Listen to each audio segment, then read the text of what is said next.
Salut à toutes et à tous, bienvenue sur ma chaîne Ciné Série Galaxy. On se retrouve aujourd'hui pour l'épisode 3 de Falcon et le Soldat d'hiver.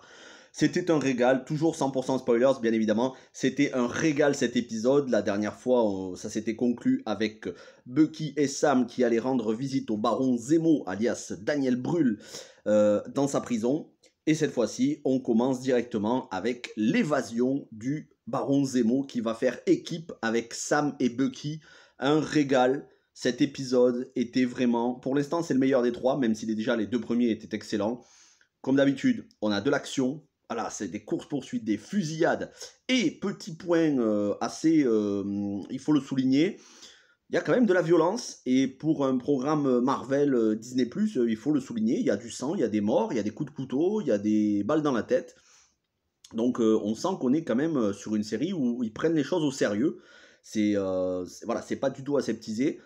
Ça reste quand même tout public parce que c'est pas non plus une série ultra violente, mais voilà, les choses sont prises au sérieux avec une tension. Voilà, les deux agents, oui, on pourrait dire que c'est des agents du gouvernement. Bucky et Sam, ils travaillent quand même pour les États-Unis, qui font évader un criminel ultra dangereux, le baron Zemo.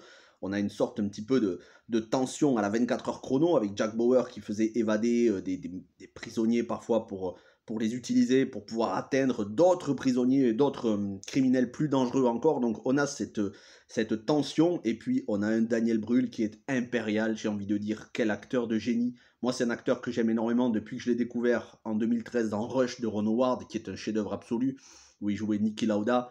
Daniel Brühl, malheureusement, il n'était pas très développé dans Captain America et donc Captain America 3, Civil War. Il n'était pas vraiment développé, et là, en un épisode, il est plus développé que sur plus de 2 heures de Captain America Civil War. Entre humour, référence aux playlists de Marvin Gaye, Trouble Man, qu'il y avait justement dans Captain America, le Soldat de l'hiver, donc ça discute musique afro-américaine.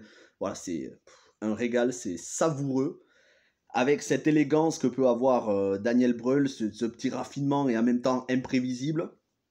Donc toute cette partie-là est excellente. On a énormément, encore une fois, énormément de références aux autres films Marvel, en particulier Captain America, Civil War et Avengers l'ère d'Ultron, et c'est là où on voit que WandaVision et Falcon et le Soldat de l'hiver s'inscrivent vraiment dans les pas de Avengers l'ère d'Ultron et justement les deux Captain America, parce qu'on nous parle de la Sokovie, on nous parle des événements qui sont liés à la Sokovie, donc forcément quand on a vu WandaVision, on pense à Wanda quand elle était jeune.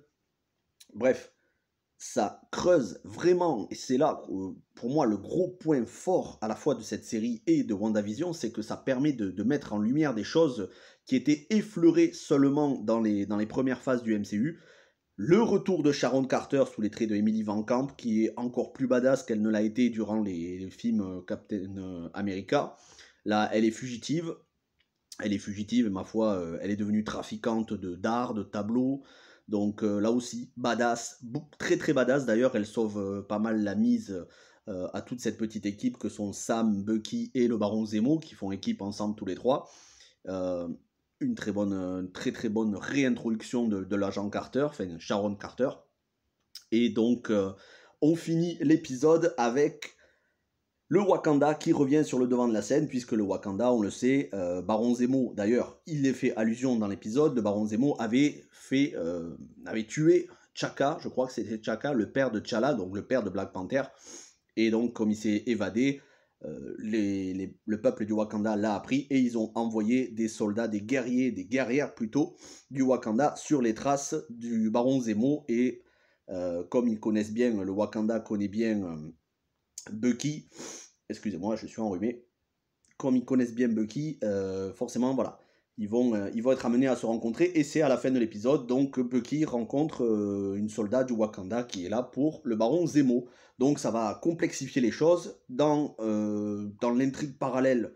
C'est pas vraiment une intrigue parallèle, mais pour ce qui est de John Walker, le nouveau Captain America, il se doute un petit peu que ça doit être Sam et Bucky qui ont fait évader le baron Zemo, mais comme ils n'ont pas de preuves, ils sont en train d'enquêter. Ceci dit, c'est assez en retrait, on ne les voit pas beaucoup durant l'épisode, Et on en apprend plus sur le sérum super soldat, qui a recréé le sérum du super soldat, combien il y a de doses de ce sérum dans la nature, et ces ennemis qui sont dirigés par cette jeune actrice qui jouait dans comment ça s'appelle, Solo A Star Wars Story, que je n'aime pas vraiment, j'aime pas du tout sa façon de jouer, sa tête ne me revient pas, il y a quelque chose qui va pas, j'aime pas, mais voilà, on en apprend plus sur eux et on voit que vraiment, c'est des terroristes qui sont assez impitoyables, plutôt fanatiques, qui n'hésitent pas à tuer aveuglément. Voilà pour ce qui est de cet épisode, un excellent épisode, c'était vraiment un régal.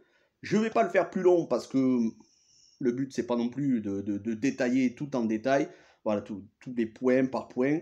Je vous ai dit, Daniel Brühl dans cet épisode, il irradie de charisme, d'élégance, de raffinement, et en même temps il est très imprévisible. Le retour de Sharon Carter, le Wakanda qui s'en mêle, un régal, beaucoup d'action, un petit peu de violence, mais quand même assez peu, mais un petit peu de violence quand même.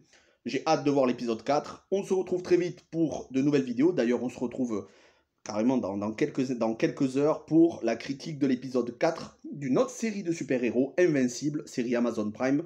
D'ailleurs, vous pouvez retrouver la critique des 3 premiers épisodes sur ma chaîne. Merci à tous, et moi je vous souhaite un bon appétit, puisque c'est entre midi et 2. Et on se retrouve voilà, donc très vite pour Invincible, épisode 4. Allez, ciao, ciao.